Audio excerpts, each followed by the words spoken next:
We've all been there, right? One minute you're just washing your hands, and the next, you're staring down at that murky, gross pool of water that just won't drain. Ugh, it's the worst. But hey, don't panic. We are going to walk through exactly how you can tackle this super common problem. We'll start with the easy stuff and hope you figure out when it's maybe time to call in for some backup. You know that sound? That little gurgle? That slow, sad swirl of water? It's your drain telling you, hey, something's not right down here. It can seriously throw a wrench in your whole day.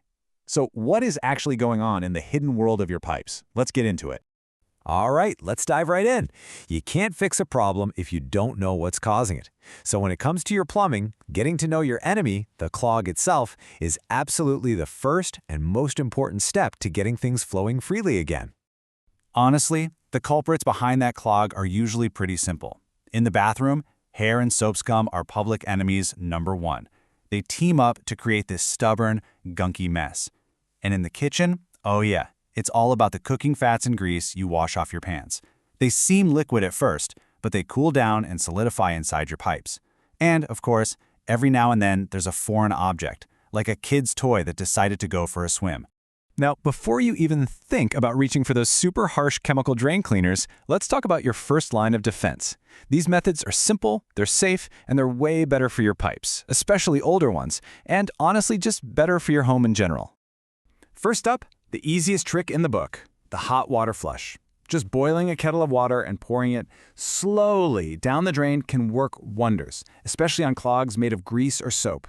It basically just melts them away. But, and this is a big but, be really careful if you have PVC pipes. Boiling water can actually soften them. So for PVC, just use very hot tap water instead. It's a much safer bet. Okay, next up, the classic plunger. The secret to making this thing work is getting a perfect seal around the drain. If you're working on a kitchen sink with two sides, you've got to plug the other drain with a wet rag.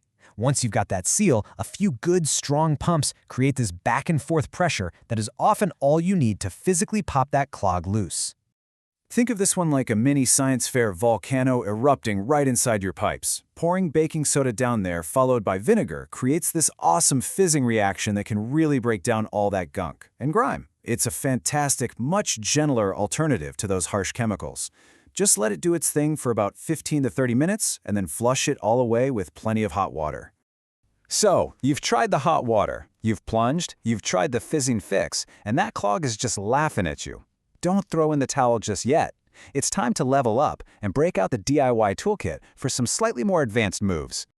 Meet the plumber's snake, or as some people call it, a drain auger. This thing is basically a long, flexible metal coil that you feed down into the drain until you physically hit the blockage. Then you can turn the handle to either break the clog into smaller pieces or, and this is super satisfying, hook right onto the gunk and pull the whole nasty thing right out. It's a game changer for those clogs that are just a little too deep to reach. Now, if your clog is under a bathroom or kitchen sink, you've got a secret weapon: direct access through the P-trap. That's that U-shaped curve in the pipe right under the drain. Its job is to hold water and block sewer gas, but it's also the perfect place for stuff to get stuck. All you have to do is put a bucket underneath, unscrew the two connectors, and you can just clean it out by hand. Yeah, it's a little messy, but it is a guaranteed fix if that's where the clog is hiding. All right, you have given it your all, but the drain is still clogged. You know, knowing when to put the tools down and pick up the phone is just as important as any DIY skill. Sometimes, what you're dealing with isn't just a simple clog. It's a symptom of a much bigger problem. You need to pay really close attention to these signs. These aren't just annoying. They are serious red flags. If multiple drains in your house are slow, that means the problem isn't in one little pipe. It's likely in the main sewer line. And anytime you see sewage backing up into a tub or a sink, that's an emergency. That's a call a professional right now situation. Don't wait on these things. Look, while being a DIY hero is great and can save you money, ignoring these major warning signs or failing to fix a stubborn clog can lead to way more expensive water damage later. A pro can come in, diagnose the real problem super quickly, and save you a ton of time and prevent a total plumbing catastrophe. Okay, so we've cleared the clog, the water is flowing beautifully. Success. But how do we make sure we don't have to go through all that again anytime soon? Well, the best fix is always prevention. Let's talk about a few super simple habits that can keep your drains happy. These are pretty much the 4 golden rules for healthy drains. A cheap little drain screen in your shower or tub is your best defense against hair. In the kitchen, just pour that leftover cooking grease into an old can, let it cool, and toss it in the trash, never down the sink. Running hot water for about 30 seconds after you do dishes helps wash away any residue. And hey, if your house is a bit older, having a pro check things out every few years can catch big problems before they even start. So now you are totally armed with the knowledge to fight back against most common clogs. But in the end, it's always worth asking yourself this one question. Sometimes, the quickest, easiest, and most stress-free solution is just to bring in an expert. That leaves you free to worry about, literally anything else besides what's going on inside your pipes.